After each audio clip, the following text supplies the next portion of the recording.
Hey, one of this morning's morning sprint where we are talking about becoming the best growth-driven people that we can. So we start our day off invigorating ourselves with some exercise, some sprints, some walks, some push-ups, and then we get right into training our brains to be the best growth-driven people that we possibly can.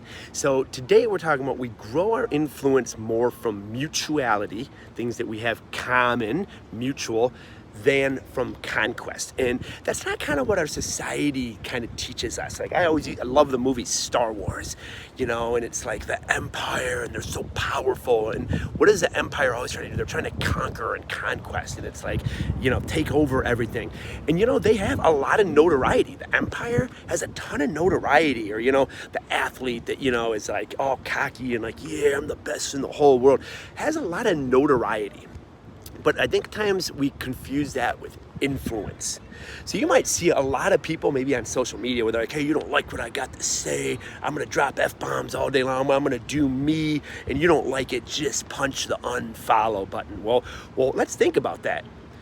Someone who is trying to influence needs followers. The last thing in the world they would say is unfollow me. What kind of person of influence is that?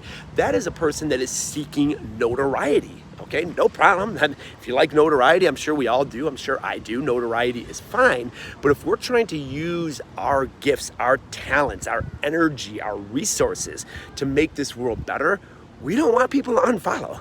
We want people to follow, and we want to be leaders. That's what leaders do. They don't say you can't come. They say, hey, anyone that can come up, we're charging up this mountain, follow me, let's rock and roll. So 3 different tips that I'd have for you to grow influence and not use conquest. We really have to think before where we speak on this. So first, find commonalities, okay? If someone is really, really being nasty to you, respect the fact that they really, really are married to that opinion, okay? They're very, very congruent with their opinion that they have, and say, hey, I appreciate the fact that you have such a strong opinion on that. Here's the direction that I'm going. I think that you're gonna love it up here. Come follow me and let's take this mountain together, okay? And that's that.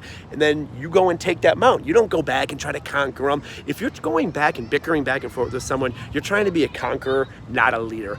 Big difference. Big difference. All right, number 2, one day your enemies may support you, because that person that you just said in the first point, where you're like, hey, come follow me, come watch me take this tree, they might stick back and be like, you ain't taking no tree.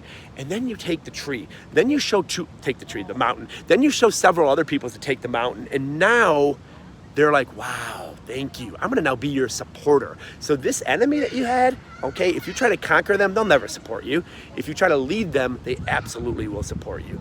And just remember, the world is watching. The world needs you to be your influence. They need your positive influence. And if you're too busy going on these conquests, they're seeing that. They don't want to join the empire, okay? The empire forced people to join them. Well, guess what? You're not the empire. You don't have the power to force anyone to join you. You need to influence people to join you. So they are always watching. Are you a conqueror or are you an influencer? Thanks for tuning in. I'd love for you to share this with someone that might see some value, maybe Darth Vader, someone like that. All right, you guys have a great rest of your day.